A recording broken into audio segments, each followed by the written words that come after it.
Hello, my name is Cornelius Neufeld. I am the Farm Operations Manager here at Nature Fresh. I'm Matt Corpan, Senior Grower here at Nature Fresh.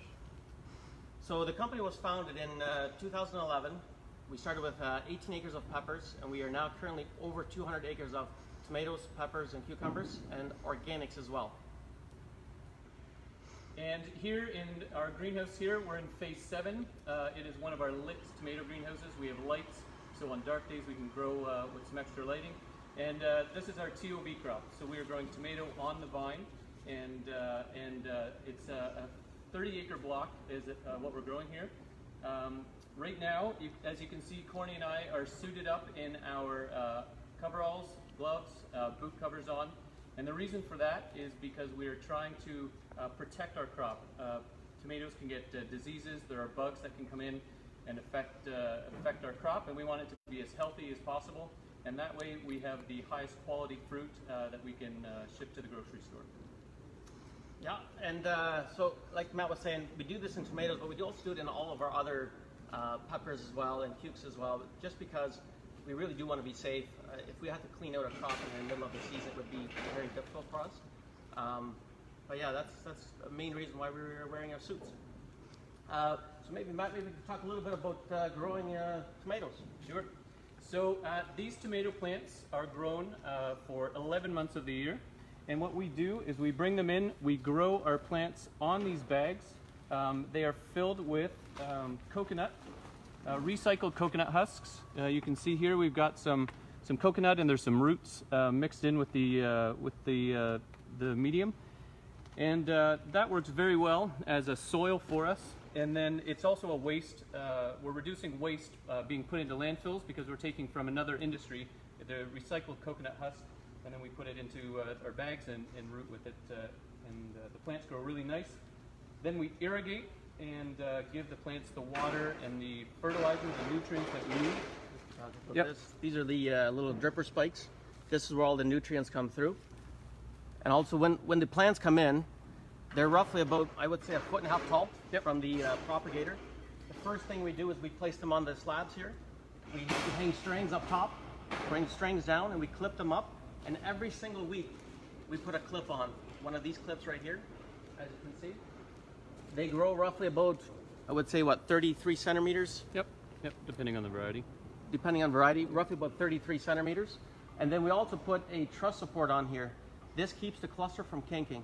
This, otherwise, if it kinks, you would have a much smaller fruit at the end here. So this keeps it from that. We also always take leaves off from the bottom here to ensure that you can still see all the tomatoes and that they get the proper amount of sunlight.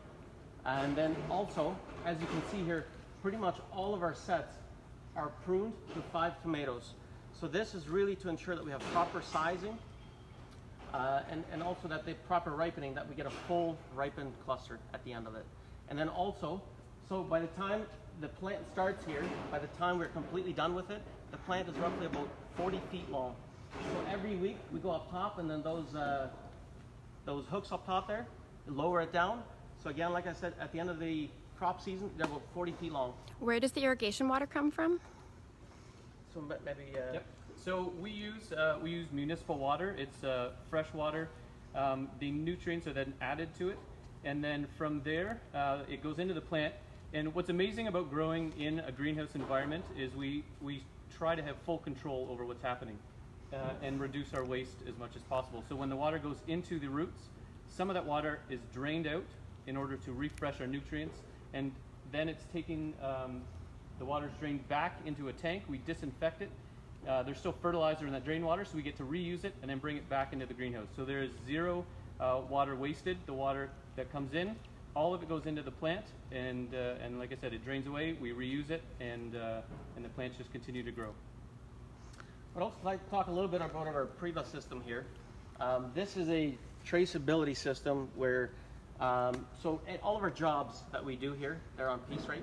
So when you go in and you do any of the jobs, we can always tell who did that row, how long it took them, and also how many stems an hour they do. And also for harvesting, if they come out of this row, they would scan this tag, and they would scan the cart number that it was associated with, and that we can trace it back. Should we ever have a recall, we could trace it back to this general area here, to trace it back to see what the issues were with it.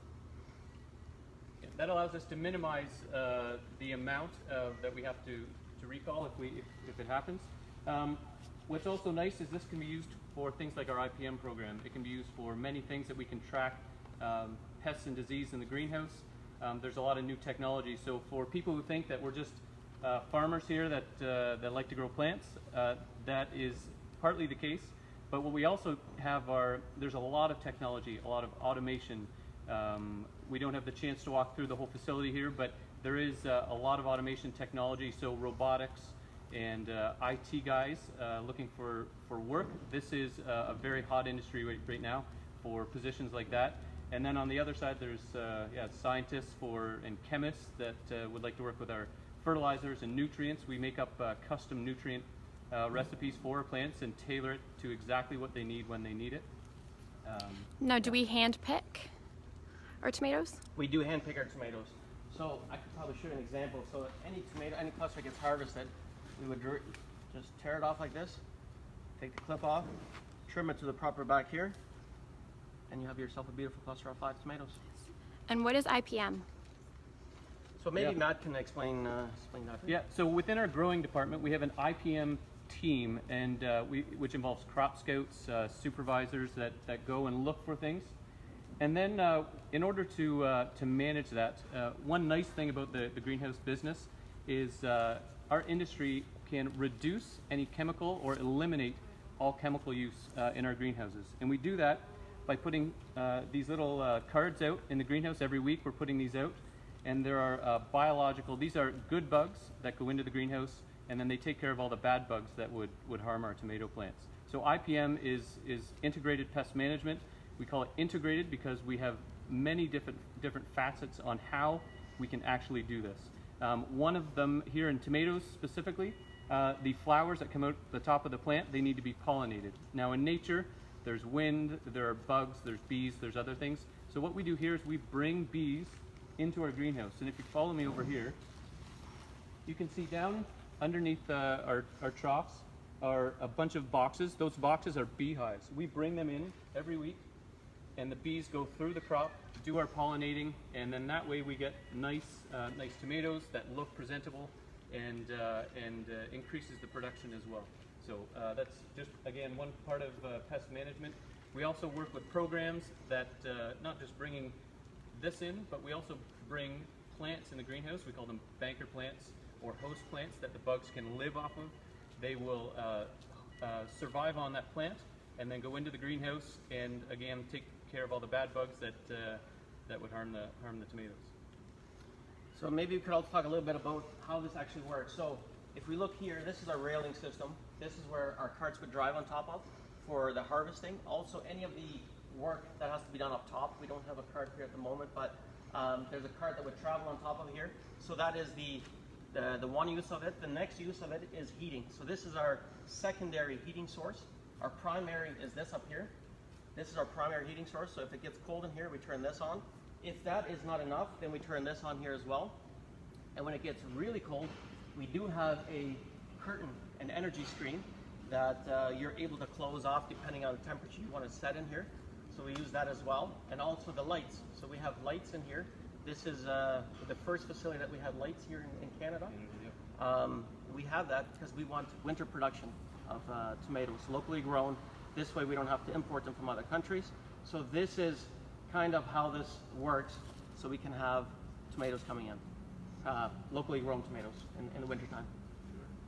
Now, from a few aspects on the growing side, I'll say we also look at our climate. So we look at the irrigation water, the nutrients. We look at our climate. We control temperature. We also control humidity, and carbon dioxide is another big one for us.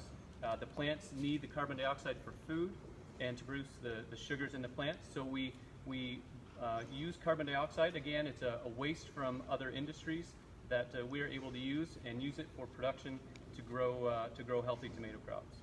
And how are the tomatoes graded? The tomatoes are graded, so in several steps along the way, the harvester will pick it and evaluate whether it's a good tomato or a bad tomato, put it in the box, and then from there they go up to our pack house where we have people who will check those boxes again for weight and also quality. So that way, if we do find something that was missed by the harvester in the greenhouse, we can catch it in the pack house, and it shows up at the grocery store shelf nice and clean.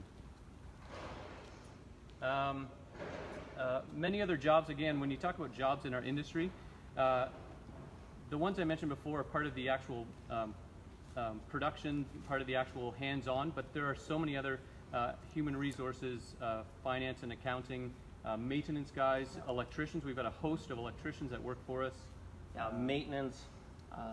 We would have Labor supervisors, labor managers, growers, assistant growers, and again, and QC.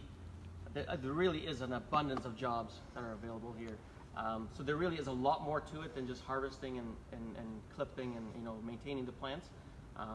So yeah, we really do have a lot of jobs available as well. Yeah, and we're always looking. It is something that it's difficult in our industry. It's growing so fast. There are thousands of acres just in our area alone, and more going up every year. Hundreds of acres being built in Ontario, southern Ontario, specifically is a big area, but all through the province. It's a growing industry that we're always looking for people. So, any other questions out there that we can answer before we wrap up? We have one more. What is the grow time in the winter versus the summer? The grow time. Well, we can talk in different terms. There's the we grow these crops when they're planted. We grow them all year long, but the speed at which the plant grows does change. And what I think is amazing about tomatoes, I love telling people this. These tomato plants, these are non-GMO. These are just varieties that are hybridized, which is just natural two varieties pollinating together. But tomato plants, these are indeterminate, which means vine tomatoes, not bush tomatoes, like you'd see in the fields. Every week at the top of this plant, we will grow one set of flowers. We will grow 3 leaves, and then next, when the one at the bottom's ready, we will harvest it, take 3 leaves off, and then next week the plant does the same thing, and we just lower it down.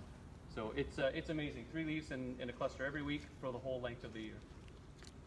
Well, happy Canada Agriculture Day. Hope you guys have a good day. Thanks for listening.